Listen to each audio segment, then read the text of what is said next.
mekaar gesê dat liturgie is 'n lewenswyse. Liturgie is 'n lewenswyse.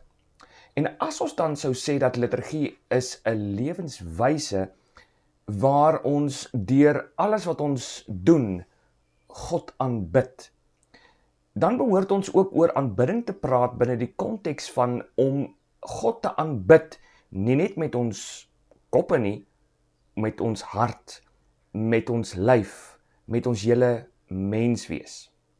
Sien, uit die tradisie wat ek uitkom as 'n vorige dominee, uit die gereformeerde tradisie, en ek dink ook by dalk ander protestantse tradisies, kry ons dikwels hierdie absolute beklemtoning van die kopspiritualiteit, die rasionele denke.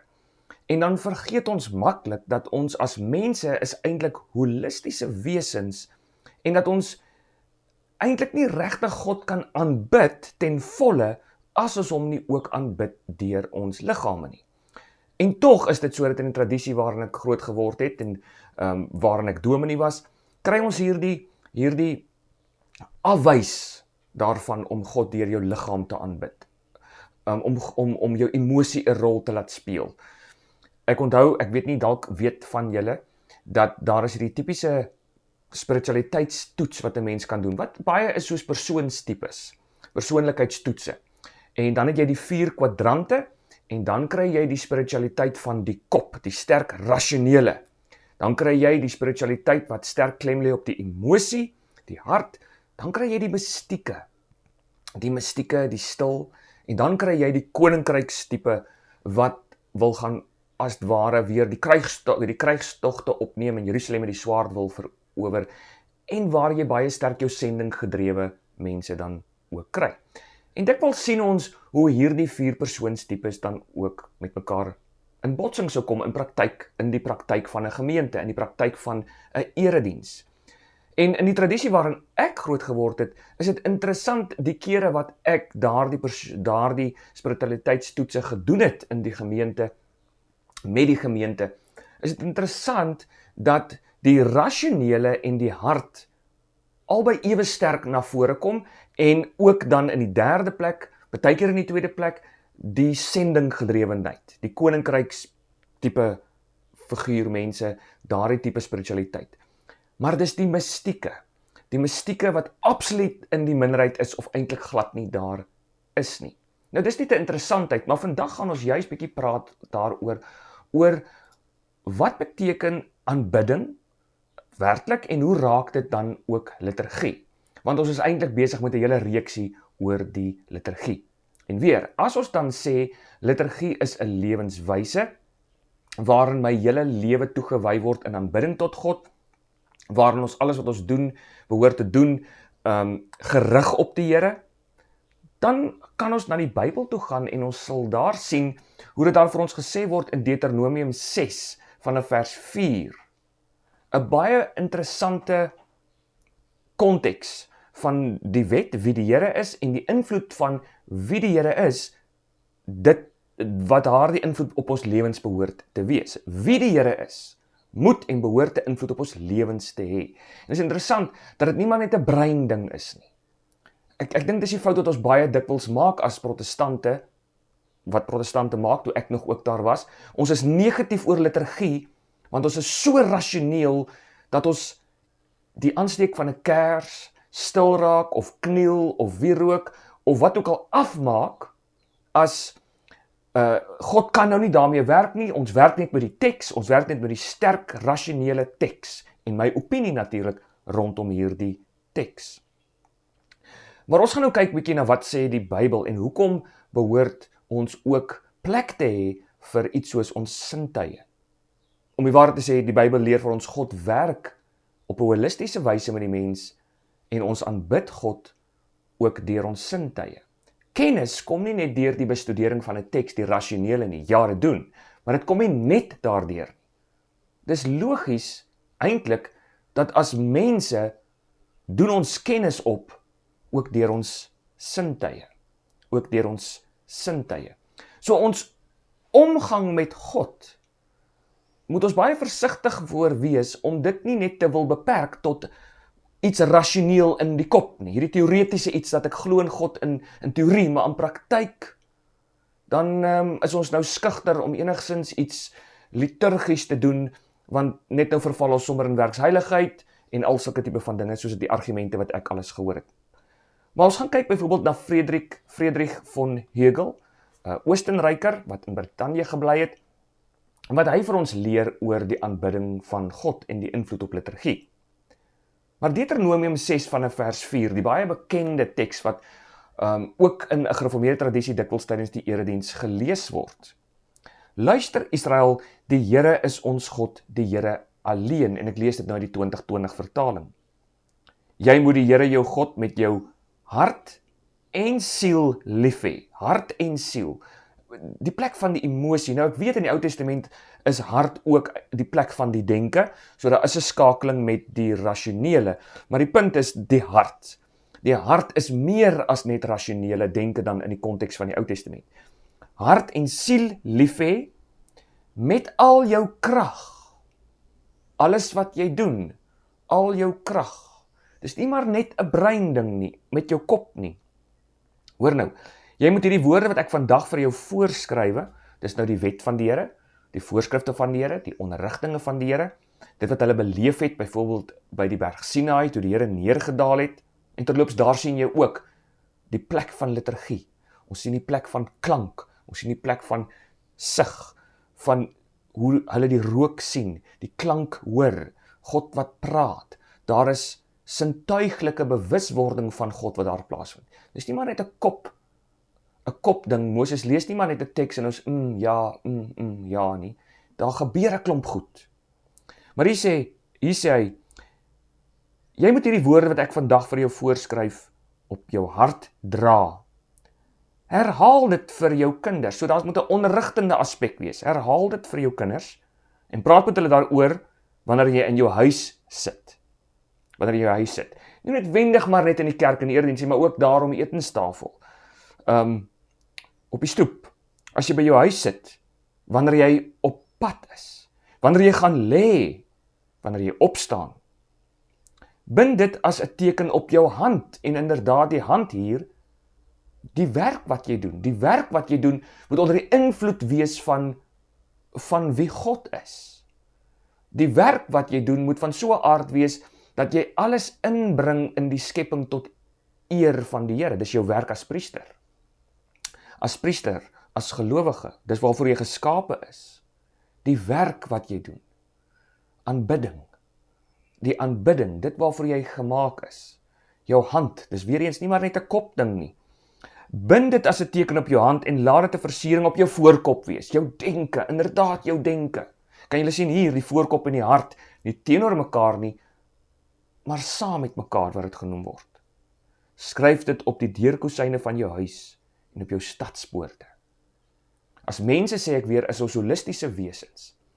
En daarom moet ons baie versigtig wees vir hierdie protestantse tendens wat ons kry, van dat ons God maar net met die kop aanbid, of net met die hart, né? Die oordrewe emosionele hande in die lug, en maar net kumbaya en hande in die lug, en ons wieg lekker op die musiek, en dit is so mooi, maar ons het nooit logiese, rasionele denke oor wie God is nie. Praat ons oor die drie eenheid, dan sê ons, nee, jy moet nou nie sulke dogmatiese goedjies hê nie, solank ons net die Here lief het. Dis maar net lief hê, en net lekker sing.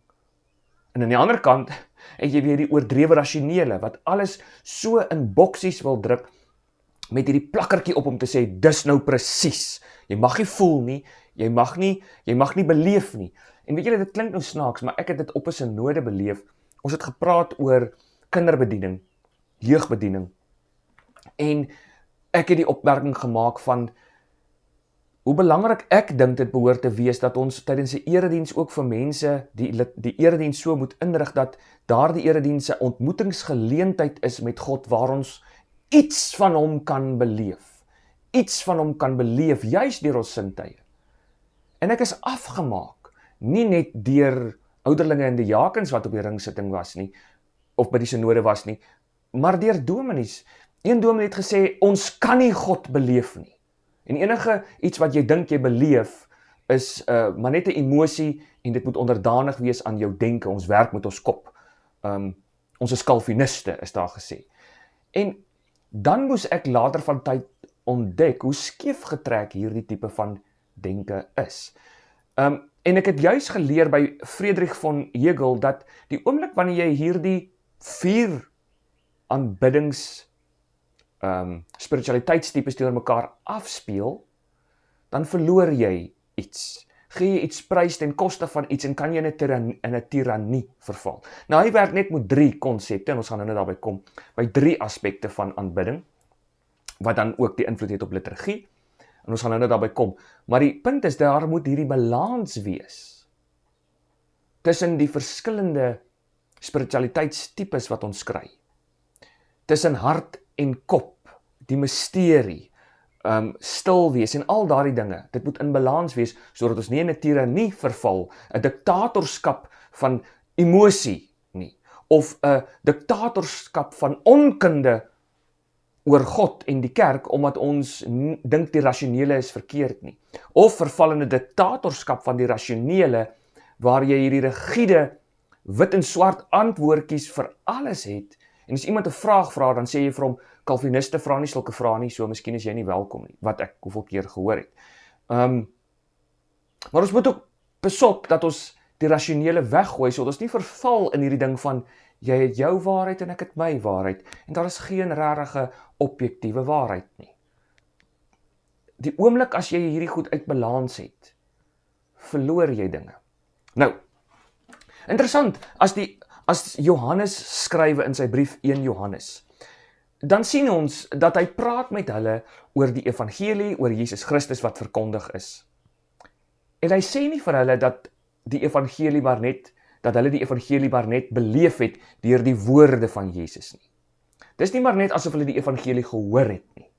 En nou met hulle ore het hulle gehoor en met hulle mond verkondig hulle nie. Daar's meer as die ore. Daar's baie meer as die ore. En hoeveel keer het ek dit nie beleef nie, dat in die protestantse konteks van veral die gereformeerde tradisie, veral onder die invloed van Zwingli, word die ore so beklemtoon dat ons mag net daar sit, en ons moet net luister, terwyl die dominee vir 45 minute so 'n bietjie op een noot aanteem. Want as hy te veel stembuigingetjies het, dan kan dit dalk jou aandag van God aftrek. As daar 'n blommetjie in die kerk is, kan dit jou aandag van God aftrek. As daar 'n kanselkleed is, kan dit jou aandag van God aftrek. As die voeltjies te hard fluit, kan dit jou aandag aftrek. As die orgel of 'n bietjie te vinnig speel, of dalk 'n bietjie trek, dan kan dit jou aandag aftrek van God. So daarom voel party van ons, kom ons gooi so by die orgel ook uit die kerk uit. Dis die tipiese gereformeerde tradisie, stoere, streng, puriteinse tradisie. Maar wat sê 1 Johannes? Hy sê so, wat van die begin af was, wat ons gehoor het, wat ons met ons oë gesien het, wat ons aandagtig bekyk het, en wat ons hande aangeraak het aangaande die woord van die lewe, dit verkondig ons. Hulle het iets gesien, hulle het iets gehoor, hulle het aan iets gevat. Ons sien dus dat in Jesus se omgang met die mense in die Nuwe Testamentiese konteks, hy nie maar net vir hulle 'n teks gegee het wat hulle maar net moes lees nie. Daar was nie maar net 'n koue teks wat hulle elkeen maar op hulle eie moes lees en hoop vir die beste nie. Daar was gesprek met hulle. Hy het vir hulle gelees vanuit tekste, soos wanneer hy in die sinagoge gaan sit en sê, hy lees vir hulle uit Jesaja en hy sê hy vandag is hier die woorde voor julle oë en onder julle ore vervul. Maar dan lees ons hier, daar's aan hom gevat. Hulle het gehoor, hulle het gesien, hulle het beleef. Aanbidding van God is ook 'n belewenis met jou totale liggaam, ook deur jou sintuie en jou kop. Dis nie die kop teenoor die sintuie nie. Dis nie die kop teenoor die hart nie. Daar is 'n volledigheid, want in jou menswees is jy nie maar net kop nie. En in jou menswees is jy ook nie maar net hart nie. Ons is sintuiglike wesens. En daarom sien ons van die begin af in die Bybel, Ou en Nuwe Testament, sien ons baie duidelik dat God anders as wat baie mense dink, inderdaad ook deur ons sintuie met ons werk.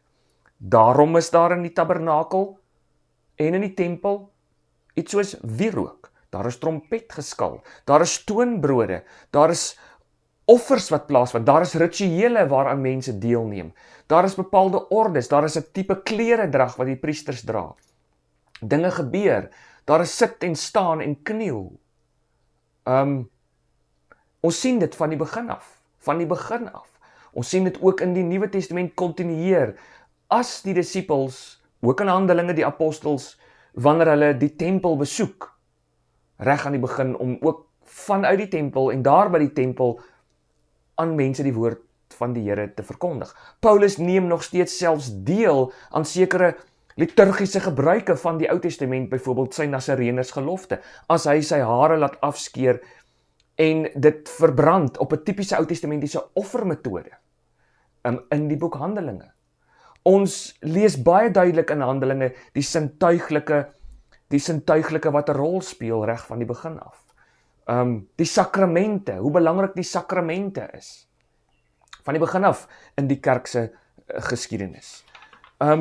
Ons sien byvoorbeeld hoe dat Jezus, en ek sal nou iets weer daaroor sê, maar nie net verkondig nie, maar dat Jezus selfs baie keer, anders as ander kere, nie net iemand beveel om gesond te word nie, maar dat hy anders as wat baie protestante dink, inderdaad deur materie werk, en dat genade deur materie kom, soos wanneer hy spoeg en klei met mekaar meng, grond, stof en spoeg meng, en hy dit aansmeer op die blinde man se oë, en hy dan uiteindelik kan sien. Dis belangrik daarom, om raak te sien dat ons baie versigtig moet wees vir hierdie gedagte, wat ons ongelukkig by baie protestante kry, dat die sakramente en die liturgie is glad nie belangrik nie, want God werk nie regtig deur dit nie. God werk nie regtig deur die materiële nie. En tog lees ons interessant genoeg op plekke in Handelinge, hoe dat in besonder Paulus, maar ook die disippels, die apostels, hoe dat mense wat siek was, gesond geraak het, wanneer die klere van die apostels op hulle neergesit is. Die apostel self was nie eens daar nie. Die apostel se klere is geneem en op hierdie siek mense geplaas en dan word hulle gesond. Baie interessant dat ons dit in die Bybel lees.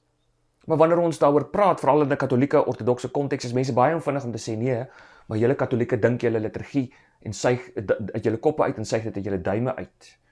Reliquieë, ikone, julle suig dit uit julle duime uit, die Bybel vertel nie daarvan nie. God werk nie deur materie nie. Maar dis nie wat die Bybel leer nie. Om die waarheid te sê, die hele gedagte dat God nie deur materie kan werk nie, was iets wat deur die gnostiese ketters daargestel is. Die kerk het nog nooit aanvaar dat God nie deur die sakramente werk nie, dat God nie ook deur materie werk nie, en dat ons daarom nie ook God moet aanbid deur ons sintuie nie. Van die begin af het die kerk het aanvaar, dit was die gnostiese ketterrye wat gesê die sakramente is onbelangrik, ons het nie die sakramente nodig nie, materie is boos, God kan nie daardeur werk nie. Al wat nodig is die kop, die denke. Emosie is vir swak mense, en die sakramente is vir nog swakker mense. Jy het dit nie eintlik nodig nie. As jy nou volwasse in die geloof is, het jy net jou kop nodig, en kennis nodig. Maar dis nie wat die Bybel leer nie. Daarom sien ons selfs in die boek Openbaring, as ons die hemelse liturgie van lees, sien ons hoe dat die engele en die ouderlinge en die ander gelowiges in die hemel, hoe hulle God met liggaam en siel in hulle totaliteit van mens wees en engel wees aanbid. Hulle kniel, hulle val neer voor die Here, hulle aanbid. Daar's trompette wat blaas. Die engele swaai sulke houertjies met wierook in. Hulle het gebakke vol gebede met wierook in. Ons sien die hemelse liturgie. Daar's orde, daar's kleure, daar's simbole. So dit is vir my vreemd dat toe die reformatie uitbreek, en ja, dit is nie noodwendig al die protestantse kerke nie, die Luterane, die hoogkerklike Luterane, die hoogkerklike Anglikane, daar is dit so 'n bietjie anderster, maar in die moderne konteks van veral Suid-Afrika, met ons baie versplinterde protestantse kerke wat ons in Suid-Afrika kry, en die NG Kerk, die gereformeerde tradisie wat die sterkste en die grootste is, maak ons die sintuiglike af. maak ons die liturgie af as iets boos, asof dit kontra die woord van God is, asof dit kontra die teks is. So 'n sterk klem wat gelê word op die kop, dat ons die teks oorbeklemtoon, wat natuurlik verkeerdelik gebaseer is op die verkeerde aanname van dat ons het net die Bybel nodig, die sogenaamde sola scriptura, die Bybel alleen, die Bybel alleen. En ons sien dan ongelukkig, en ek het dit geleer en moes daar my kop rondom dit kry, toe ek besef hoe dat die katholieke ortodokse kerkwêreld funksioneer, moes ek ook agterkom dat dit werk met 'n totaal en al ander denkraamwerk as protestantisme. Protestantisme het 'n ander wêreldbeeld as die katholieke ortodokse kerk. En dit hou deels verband met hierdie gedagte van hoe ek die Here aanbid. Kan ek die Here aanbid deur my sintuie, deur my hande, my voete, deur die aansteek van 'n kers? Of is dit net teks alleen? En ons sien dit uitspeel, die onderskeid dan grootliks in die Suid-Afrikaanse konteks, waar die gereformeerde tradisie of die independentiste die sterkste is, die mense wat los is van enige kerk en liturgie, en wat ek nou die dag weer gehoor het, nee, liturgie is sommer maar net mensgemaak. So jy het hierdie, aan die een kant hierdie wêrelddenkraamwerk van 'n orale, mondelingse liturgiese tekstradisie. Waar die mondelingse liturgiese tekste as 3 komponente in harmonie saam met mekaar staan as 'n tradisie waarmee en waardeur God waarheid na ons toe bring. Want liturgie dra teologie. Hoor dit, liturgie dra teologie. En hoe beter jou teologie is, hoe beter sal jou liturgie wees. Hoe meer korrek en reg en voller jou liturgie is, hoe meer teologie is daar in die erediens. So 'n afgewaterde erediens spreek tipies van 'n afgewaterde teologie. Of 'n afgewaterde teologie, 'n oppervlakkige teologie word uitgebeeld deur 'n afgewaterde liturgie of 'n gebrek aan liturgie, 'n geen liturgie. En daarom is dit inderdaad, dominiekies, iets waarmee ek saamstem as party katholieke priesters sê, dat al wat protestante het, is, en veral die gereformeerde tradisie, is 'n glorified Bible study, is 'n opgesmukte Bybelstudie op 'n Sondagmôre. Aan die een kant dan hierdie orale liturgiese tekstradisie, teenoor dit staan daar in 'n protestantse konteks hierdie suiwer teksgesentreerde tradisie. Suiwer teksgesentreerde tradisie teenoor 'n orale liturgiese tekstradisie. En dit vorm dan 2 konseptuele wêreldbeelde. En ek het al in die verlede daaroor gepraat, daar's 'n video daaroor. Jy kan gerus dit gaan kyk oor die 2 denkraamwerke van protestantisme en katolicisme. En ons sien dan dat jy werk nou met 2 tipe teologieë dan. Teologieë wat gedra word aan die een kant deur teks, liturgie en ritueel. Né? En dis belangrik. Teks, liturgie, ritueel, en aan die ander kant net teks. Net teks. Aan die een kant, daar waar die teks, die liturgie en die ritueel 'n rol speel, daar het die lidmaat, daar het die mens die voorreg om te kan deelneem aktief aan die liturgie, in die liturgie. Jou geloof word gevorm deur 'n deelname aan die liturgie en die ritueel. Maar by die ander denkraamwerk is dit slegs teoretiese denke in die kop, slegs teoretiese gedagtes in die kop.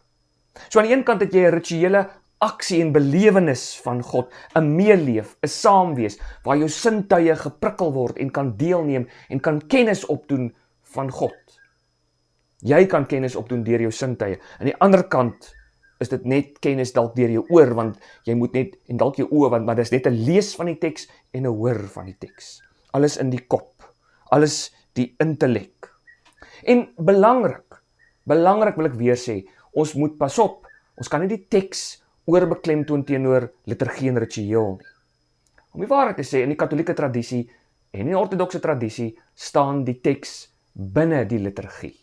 Ons wil nie die teks losmaak van die liturgie nie, want die plek van die Bybel in die funksionering van die kerk deur die geskiedenis heen in die Nuwe Testament, sowel as in die Ou Testament, die 10 gebooie, die skrif van die Ou Testament, het gefunksioneer in en om en deur die tabernakel, tempel, sinagoge en inderdaad die liturgie van daardie sinagoge, tempel, tabernakel en ook dan die liturgie van die kerk. Die plek van die Bybel is in die eerste plek binne die liturgie. Daarom is daar binne die Katolieke Kerk die pragtige tradisie van wat ons het, die Engelse woord, die missal, die Afrikaans, die missaal. Dit is waar ons die groot verhaal van die Bybel opdeel in 3 groot strekkinge, 3 groot vertellinge. En dan vir elke dag van die jaar is daar 'n Bybelteks, 'n Ou Testamentiese Bybelteks, 'n Nuwe Testamentiese Bybelteks, 'n Psalm en dan ook 'n evangelie, een van die 4 evangeliebeskrywinge, een van hulle, 'n teks uit een van hulle, word dan as 'n gesamentlike vuur vir die bepaalde dag gegee. Ons noem dit is die liturgie van die dag, dis die tekslesings vir daardie dag.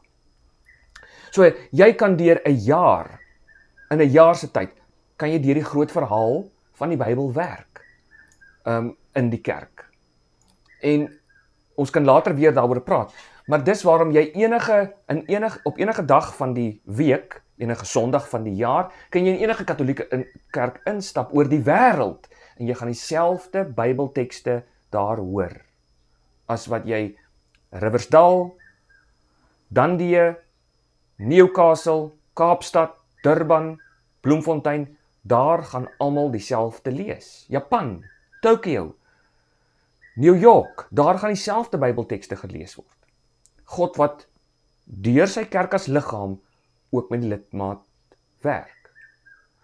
Dit beteken nie dat die Katolieke Kerk nie die totaliteit van die Bybel lees nie, om die waarheid te sê, ons moedig ons lidmate aan om die Bybel te lees by hulle huise. Maar die plek van die Bybel primêr in sy verstaan, in hoe hy funksioneer, die rol wat hy speel, is binne die kerk. Dis nie maar net vir die individu op die golfbaan onder die bloekomboom om self te besluit wat die teks beteken nie. Die plek van die Bybel is in die liturgie van die kerk, as deel van 'n totale aanbiddingsaksie tot God. 'n Aanbiddingsaksie tot God, waar ons sintuie ook 'n rol speel, nie net ons kop nie. Nou, iemand wat ek nou ontdek het, was Friedrich von Hegel. Hy was 'n leuke teoloog binne die Katolieke Kerk. Hy het geleef van 1852 af tot 1925. Hy was 'n Katolieke intellektuele en filosoof. Hy was nie 'n priester as sulks nie, maar 'n teologiese, filosofiese intellektuele. Hy is in Oostenryk gebore, hy het in Engeland gewoon en hy is sterk beïnvloed deur iemand soos John Henry Newman, wat deel was van daardie Oxford liturgiese movement beweging in Engeland, wat ook in Engeland 'n ommeswaai bewerkstellig het vanaf 'n suiwer teksgefondeerde, gereformeerde, puriteinse tradisie tot 'n baie swaarder, sterk liturgiese, sintuiglike, teksorale manier van doen, soos wat die Anglikaanse kerk, veral dan die Hoog-Anglikaanse kerk, vandag nog is. Maar hy het onder invloed gekom van John Henry Newman, wat uiteindelik Katoliek geword het as gevolg van daardie beweging. Dit is ook soos ek wat binne die NG Kerk te doen gekry het en deel geraak het van die liturgiese beweging, en uiteindelik het daardie liturgiese beweging, waarvan ek deel was, my daartoe gelei om uiteindelik Katoliek te word. Maar wat ook al sê is, Friedrich von Hegel kom diep onder die invloed van die bekering van John Henry Newman. Hy kom diep onder die invloed van die kerkvaders. Hoekom? Want John Henry Newman het gesê, om terug te gaan in die geskiedenis is om nie meer 'n protestant te wees nie. Want wanneer jy die kerkvaders ontdek, die manier van hoe hulle gedoen het en gedink het en gepraat het en wat ook al het, dan kom jy agter hoe verwyder protestantisme is van die realiteit van die vroeg-Christelike kerk. So, Friedrich von Hegel kom sterk onder invloed van die kerkvaders. Hy, as gevolg daarvan, ontdek hy die woestynvaders. Ontdek hy die woestynvaders en moeders. En in die woestynvaders, Antoni van Alexandrië, of Anthony of the Desert, Athanasius, ensovoorts, ontdek hy die mystieke, om stil te wees voor God. Die meditatiewe van bepeinsing, van wat beteken dit om die woord van God ook te bepeins. Stil, saam met ander. Die mystieke. Hy kom sterk onder die invloed van die historiese, soos ek nou nog gesê het, dit wat John Henry Newman gesê het, to be deep in history is to cease being a Protestant.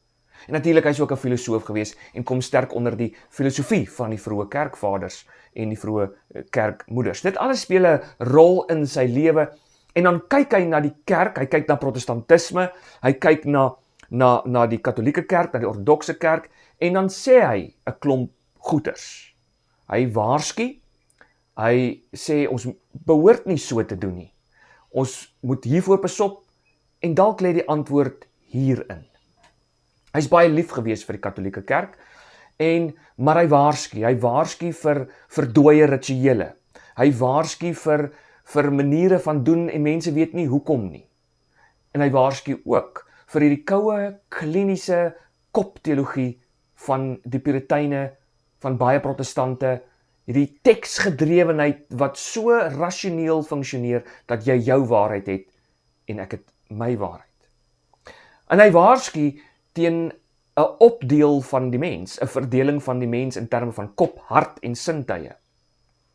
Of die feit dat ons die mens sou kon opdeel in 'n kop, die intellek, emosie, die hart, en die institusionele, die kerk. Dis die 3 elemente wat hy onderskei binne godsdiens. Of dit nou individuele godsdiens is, iemand wat homself losmaak van kerk en by die huis bly en self Bybel lees op sy eie, en of dit nou iemand is wat elke erediens kerk toe gaan. Almal werk met hierdie 3 elemente. En hoe jy met hierdie 3 elemente omgaan, sê eintlik alles van jou as individu, van hoe jy uiteindelik God beskou, van jou siening oor God. Nou die eerste element wat Friedrich von Hegel identifiseer is die emosie, die belewenis, om God deur emosie te beleef, hierdie hart. Om te huil voor God, jouself uit te stort voor God. Soos daardie vrou wat haarself uitstort voor God, daardie vrou wat aan bloedvloeiing gelei het, haarself uitstort voor die Here. Soos wat Samuel se ma Hanna haarself uitstort voor die Here met haar emosie. Soveel so dat Eli dink sy's dronk. Die emosie, die stoei met God, soos Job wat met die Here stoei. Nie soseer 'n intellektuele stoei noodwendig nie, maar 'n stoei met my emosie, die vrae ensovoorts. 'n stoei deur inderdaad die sintuie soos Jakob by die Jabokrivier, wanneer sy naam verander word in hierdie stoei geveg met God na Israel. Die emosie, 'n persoonlike ontmoeting met die Here, dis waaroor dit gaan. God is nie hier 'n abstrakte, transcendente, ver weg God wat daar eenkant is nie, maar hy is die naby, immanente, die God wat ingekom het in my eie persoonlike ruimte, my vriend. Jesus sê, ek noem julle vriende. Julle is my vriende. Daardie een wat ook vir my as Jakobus my vingers laat druk in die wonde van sy hande, soos Thomas. 'n persoonlike ontmoeting met die Here, 'n persoonlike belewenis met die Here. Maar dan is daar ook die element van die intellektuele, inderdaad die kop. Dit is kennis oor God. Die ondeurgrondelike van God, om daaroor te dink, om daaroor te praat, om daaroor te filosofeer, om te beredeneer. Dink maar aan die beredenerende debatte rondom God as die drie-enige. Hoe dit amper 600 na 700 jaar se debattering was, rasionele debattering, om in 'n poging om te probeer verstaan, hoe is God drie-enig? daardie woorde, al daardie woorde wat daarmee gepaard gaan, die homoousies, is alles intellektuele filosofiese woorde, wat met die kop redeneer is, maar nie los van die hart nie, nie los van die emosie nie, maar dis die kop element. Ons moet iets hê soos belydenisskrifte, wat ons begrens. Ons moet iets hê soos die rasionele denke van die Here, kennis oor God. Dit is wat Paulus ook sê in Efesiërs 4, dat ons kan opgroei in die kennis van die Here, kennis rondom die Here, sodat ons nie maar net sal wees soos branders wat in die wind rondgewaai word deur allerlei ketterye, wat verskyn en iemand wat 'n tent kom opslaan in die dorp nie. En dan hardloop ons almal agter hom aan, en môre hardloop ons weer agter iemand anderste aan nie. Ons moet weet hoe werk dinge, en dat God op sekere maniere funksioneer en nie op ander maniere nie. En van hierdie rasionele dinge mag vir baie ander mense snaaks klink. Ek het tans die belewenis van waar ek iets moes skrywe vir iemand oor God, in terme van verhoudinge, die verhouding tussen die drie persone. En hoe versigtig ons moet wees, dat ons nie die drie persone, die verhouding tussen die drie persone, moet laat verval in die wese van wie God is nie. En dis baie tegniese taal, maar hierdie dinge is nodig om te weet, sodat ons juis nie verval in ketterye nie. Maar die oomblik, as ek die kop beklemtoon bo die emosie, kan daar 'n skeefgetrektheid kom, kan daar 'n intellektuele snobisme ontstaan, kan daar 'n intellektuele tirannie ontstaan, van net ek weet, is presies die probleem met die gnostisisme, onder andere hierdie intellektuele snobisme van die geheime kennis. Nou is jy op 'n ander vlak as iemand anderste. En ons kry dit, ek het dit so baie gekry, in verskillende kerke, waar mense dink, nee, ek is nog maar net op 'n ander spirituele vlak as die ander mense hier om my. So, om oor die nagmaal te praat is irrelevant vir my. En hierdie mense wat so half sweef, en regtig waar uit hulle pad uitgaan, om die heeltyd vir ander mense te sê hoe verkeerd hulle is. Intellektuele snobisme, natuurlik 'n emosionele snobisme ook. Nee, dis die twee uiterstes. En dan die institusionele. Dis om te behoort tot die groep. Dis die groep. Dit is die geïnstitueerde kerk, die georganiseerde kerk. Maar dis die kerk as liggaam van Christus ook. Dis die kerk as liggaam van Christus, wie sy is in haar ontologiese wese. Sy het ontstaan as liggaam van Christus, vanuit die wond van Christus aan sy sy. Sy is gebore daar, aan die kruis, met die water en die bloed wat uit sy sy uitgevloei het. Sy is liggaam van Christus, bruid van Christus, huisgesin van God, en al daardie dinge wat ons nie uit die oog mag verloor nie. Want as ons dit uit die oog verloor, kan ons inderdaad verval in die tirannie van die institusionele, waar jy al hierdie, die Engelse woord is so lekker, hierdie Engelse frase van red tape. Nou, ons slaan mekaar met die kerkorde oor die kop. Daar's nie ruimte vir 'n spontane aanbidding nie. Dis alles hierdie kerkistiese maniertjies van doen, en die institusie word as het ware verafgod. Ons moet daarteen waak. Dit gebeur wanneer ons nie meer die kerk as liggaam van Christus beskou nie, maar die institusie as die organisasie. Alles mag net op een manier georganiseer word, asof daar nie plek is vir 'n ander manier ook van doen nie. So, dis die drie elemente. Belewenis, emosie, die intellektuele, die kop, en die institusionele, die kerk. En dit is belangrik as ons praat oor die institusionele, pas op vir die private. Want dis veral die mense wat dink ons het nie die kerk nodig nie, wat die institusie heeltemal weggooi. Wat sê ons het niks nodig nie, ek sit by die huis, ek het nie kerk nodig nie. Wel, dis nie wat die Bybel leer nie. Dis nie wat die Bybel leer nie. Jy verval in die tirannie van 'n sirkeldenke. Die tirannie van hierdie sirkulerende denke, soos 'n passer, al om jou eie gat. 'n Passer, al om jou eie gat redeneer jy, en jy alleen weet die beste. Maar dis die drie elemente, sê ek weer, institusionele, intellek en belewenis.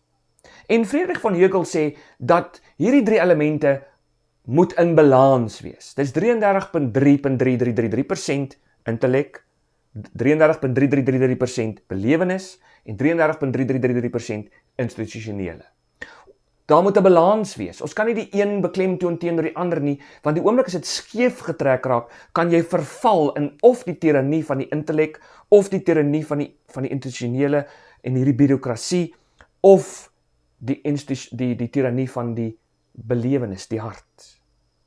Ons moet versigtig wees om hierdie elemente uit proporsie uit te haal. Maar dat al drie daardie elemente behoort te wees in jou godsdiens, is 'n gegewene vanuit en gebaseer op die Bybel. Weereens, ons kry die voorbeelde in die Bybel. Al drie elemente moet daar wees vir 'n gesonde godsdiens, vir 'n gesonde, volwasse godsdiens. Dis baie, baie belangrik. Prakties sien ons inderdaad dan hoe dit uitspeel. Ek het baie beleef, ek het dit gesê in die vorige video dalk. Prakties sien ons dit uitspeel, hoe mense sê nee, ons mag nie die liturgiese jaar vier nie, ons mag nie Kersfees vier nie, ons mag nie Paasnaweek hê nie, ensovoorts ensovoorts. Jy mag nie 'n Kersfeesboom hê nie, ons mag nie wierook in die kerk hê nie, jy mag nie kersse aansteek in die kerk nie, ensovoorts ensovoorts. Want God kan nie deur die materie werk nie. Wel, sê ek weer, dit is gnosties. Dis gnostiese kettery om dit te sou wou beredeneer. Ons sien in die Ou Testament die brandende bos. Materie kompeteer nie met God nie. God wil ook nie met materie kompeteer nie. Maar die brandende bos wys vir ons dat wanneer materie gebruik word vir waarvoor dit nodig is, dan word die materie beterder gemaak as wat dit is, want dit word ingebring in die heerlikheid van God in, en dit loof en prys God, soos die brandende bos. 'n gewone materiële bos, wat ewe skielik wanneer dit met God verenig word, hierdie ongelooflike baken word tot verheerliking van God, en dit bring Moses tot geloof. Materie wat getuig van God, materie waardeur die Here werk. Nie maar net deur 'n teks nie, ja, hy werk deur die teks. Daarom sien ons hoe Esra en Nehemia met die herstel van die tempel, hoe hulle die wet vir die mense lees. God werk deur die wet. Hy werk deur die teks. Maar is nie alleen deur die teks wat hy werk nie. Hy werk ook deur die brandende bos. Hy werk ook deur die toonbrode. Hy werk ook deur die doopwater. Hy werk ook deur die broodelement van die Eucharistie, wanneer dit liggaam en bloed van Christus word. Die sintuiglike wat gebruik word in ons liturgie in die Katolieke Kerk, want God werk daardeur. Beide die teks en die mondelinge tradisie is dus belangrik vir ons as Katolieke. Belangrik, weer wil ek sê, baie van die voorbeelde wat ek nou noem, kry ons in die Ou Testament, en mense sal maklik sê, nee, maar ons is nou Nuwe Testamentiese Christene. Waar is dit nou in die Nuwe Testament? Wel, weer eens, die evangelies vertel hoe Jesus modderstof aanmaak, met sy spoeg meng, en dit aan iemand se ore smeer. En dit is interessant, dit is weer eens as het ware 'n voorafskaduwing van die Eucharistie homself, wanneer die stof van die aarde geneem word, gemeng word, vermeng word, een word met die goddelike van God, die spoeg van Christus. Die stoflike en die spoeg, die menslike en die goddelike meng, die aardse en die goddelike meng. Op daardie manier word die aardse beterder gemaak, ingebring in die lewe van God in, en kan dit lewe gee aan iemand anderste, soos dit hoort, en vloei lewe nou deur daardie stoflike na die blinde toe, en kan hy ewe skielik begin te sien. Lewe wat deur die doopwater vloei, omdat die doopwater ingebring is binne die goddelike van God, en God daarmee en deur dit werk, met wie gedoop word. Ook weer die apostels se klere wat op mense geplaas word, en dan word hulle gesond. God wat tog maar in die Nuwe Testament ook deur die materiële werk, deur die sintuiglike werk. So ons kan nie die sintuiglike afspeel teenoor die teks, of die teks afspeel teenoor die teks nie. God openbaar homself nie net deur tekste nie, maar hy openbaar homself veral deur die inkarnasie, wanneer God mens word deur 'n stoffelike liggaam vir homself te maak. Dis die hoogste vorm van openbaring wat God nog ooit aan die mens gegee het.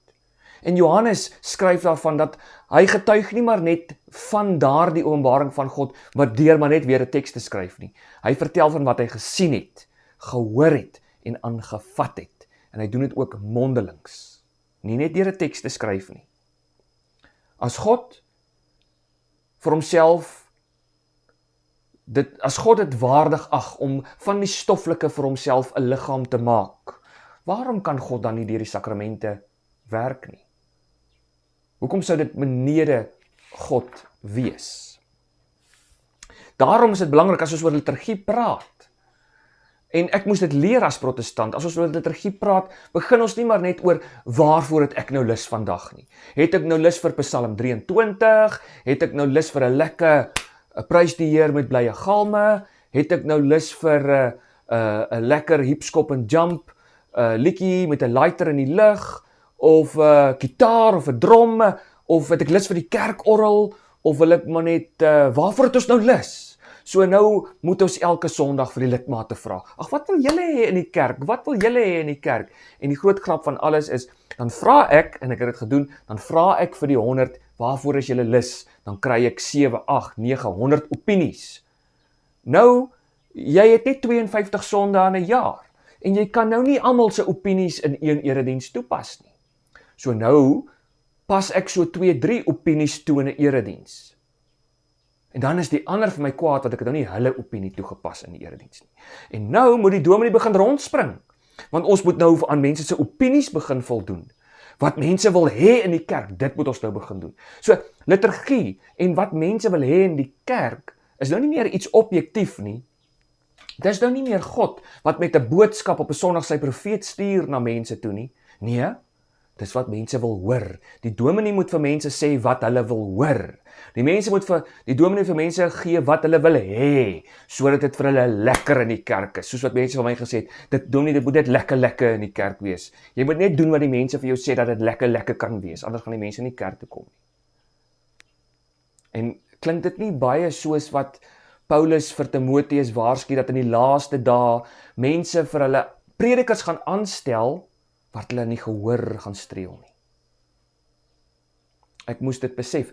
Maar wee jou as jy daarteen praat. Wee jou as jy vir mense sou sê dat liturgie is 'n objektiewe iets. Liturgie bring jou in by God. Liturgie is ook, behalwe dat dit 'n aanbidding is waarin ons uitgenooi word om te kan deelneem en dat alles wat ons doen liturgie is, dwing liturgie my ook tot 'n dissipline. Want liturgie draai die aandag weg van my af, maar direk na God toe en na my medelidmate toe. So ek moet nou ewe skielik God eerste stel. Wat wil God hê in die erediens? Wat wil God hê? Hoe word hy aanbid? Wat wil God hê in my huisgesin? Wat wil God hê in my werksplek? Dis nou die eerste vraag. Dit is nou nie meer, wat wil ek hê nie? En mense hou nie daarvan nie. Want die eie ek bepaal mos nou wat ons wil hê in die kerk. Die eie ek, want is mos nou sola scriptura en die reg op private beoordeling. So ek bepaal wat is die waarheid. Daarom bepaal ek wat ek in die kerk wil hê. En as die dominee nie dit vir my gee nie, dan is dit nou maar so. Dan maak ons soos met die Spar of die Pick n Pay of die Checkers of die Woolworths. Ons gaan koop by die ander een. Of ek bly net by die huis en ek gaan nie meer kerk toe nie en ons dink ek het nie die kerk nodig nie. Behalwe as jy daarom nou wil trou, né? En of as jy nou skielik net moet begrawe word, dan vingertjies klap, dan moet die dominee kom. Maar dan moet ons vir hom, dan word ook die dominee voorgeskrywe hoe hy vir ouma en oupa moet begrawe. So selfs dan by die begrafnis het ek dit belewe, dat daar die begrafnisliturgie, wanneer ons veronderstel is om na God toe te draai, word nou 'n menslike verheerliking, wanneer ons so die aandag plaas op die een wat gesterf het, dat ons nou mekaar bedien met sherry en is bronspoue en bronspouvere en vla en swaarde en alles wat die persoon gedoen het vir sy lewe lank en is net 'n menslike verheerliking. En wee jou as jy sê, maar wag, ons moet dalk net ook so 'n bietjie Bybel lees en net hoor wat sê God vir ons in hierdie situasie waar ouma nou dood is, dan word daar vir jou gesê, nee dominee, jy's net hier om die kus te laat sak. om dit nou maar net te laat mooi lyk. Ons gooi net 'n sousie oor dit. Dis die tipe denke van ons mense, wanneer ons hierdie 3 elemente van die emosie, die intellek en die institusionele, en maar net laat skeef raak, en ons is net liturgie weggooi, dan word dit. Maar liturgie is 'n objektiewe waarheid, wat in die eerste plek vanaf God na ons toe kom, wanneer hy ons intrek in sy lewe in die binnelewe van God Drie-enig. En ek kom nou kan aanbid in 'n deelname, en deur 'n deelname met alles wat ek het en wie ek is. Daarom weer, ons kan nie die skrif maar net gebruik buite en los van die kerk, buite en los van die liturgie nie. Maar binne die liturgie, binne die seremonie, saam met die seremonie, saam en binne die rituele. Dis belangrik. Dis belangrik. Ons kan nie die skrif losmaak, soos in baie protestantse tradisies van die liturgie en die sakrament nie. Maar waar kom dit vandaan? Dit kom uit die reformatie, en spesifiek die gereformeerde tradisie, spesifiek Zwingli en Calvin, en so 'n bietjie meer Zwingli as Calvin dalk. Maar dit is Zwingli wat op 'n tipiese gnostiese manier 'n onderskeid getref het tussen materie en die geestelike. Die materie is sleg en die geestelike is goed. En dit was Zwingli wat gesê het, ons het nie liturgie nodig nie, gooi alles uit, ons nagmaal is niks, doop is niks, net 1 keer 'n jaar kan ons nagmaal hê en dit is genoeg. Verder is dit irrelevant en onnodig. Dit kom van Zwingli af. Dit kom van Zwingli af. En ja, binne die ander protestantse tradisies is daar ook skeefgetrekkethede hier rondom, maar dit is veral Zwingli en in 'n minder mate Calvin wat hierdie skeefgetrektheid begin inbring het rondom die liturgie en rondom die sakramente. En in daardie konteks ook inderdaad Luther, want dit is Luther wat begin het met sola scriptura en wat die nagmaal ook begin losmaak het van sy ware betekenis, die Eucharistie, die liggaam en bloed van Christus, en wat daar dan alles gebeur, waaroor ons nog sal dan ook praat. Maar dit is baie belangrik vanmôre vir my, vir julle om te snap, dat ons aanbid God in ons totaliteit van mens wees. Ons is holistiese wesens, holistiese mense met 'n kop, met 'n hart, met sintuie. En dis hoe ons God behoort te aanbid, en dis wat ons doen in die Katolieke Kerk, en waarom liturgie vir ons belangrik is. Waarom is nie maar net die Bybel alleen beklemtoon, asof liturgie niks beteken nie. Want God werk deur liturgie. Om die waarheid te sê, liturgie is 'n lewenswyse. My lewe gedeel met God se lewe. My lewe en God se lewe wat saamkom, sodat ons saam verbind is aan mekaar, tot 'n eenheid. Nie ek en God alleen nie, maar ek en ander. Ek en ander, die huisgesin van God, saam met God drie-enig, binne in God drie-enig. Dis belangrik, dis belangrik. Daarom as ons oor liturgie praat, moet ons hierdie konsepte onthou. Die denkraamwerk waarmee ons as Katolieke werk. Die denkraamwerk van hoe belangrik die hart, die kop en die institusie is. En dat ons hierdie 3 dinge nie moet skeef trek van mekaar af nie. Sodat ons nie in tirannee dan ook verval nie. Maar dit is hoe aanbidding werk en funksioneer en behoort te funksioneer in die Katolieke Kerk. Ons moet baie versigtig wees in die Katolieke Kerk vir dooie rituele. En ons beleef dit, ek het dit ongelukkig al beleef, dat baie van ons broers en susters in die Katolieke Kerk weet nie regtig hoe werk die liturgie en hoekom die liturgie is soos wat dit is nie. Daarom is dit ook ons taak en verantwoordelikheid om gereeld die liturgie te herontdek as deel van 'n ontdekking van wie God waarlik is. Dankie vir die saamluister. As jy hierdie video geniet het, gee vir ons so die duimpie op, die like knoppie, druk dit, teken in op ons kanaal, dan elke keer as jy ook die klokkie wat daar is, as jy daai klokkie druk, dan gaan jy met elke nuwe video wat opgelaai word op die kanaal, gaan jy dadelike aanduiding kry. Jy gaan 'n nota kry wat sê daar's 'n nuwe video opgelaai.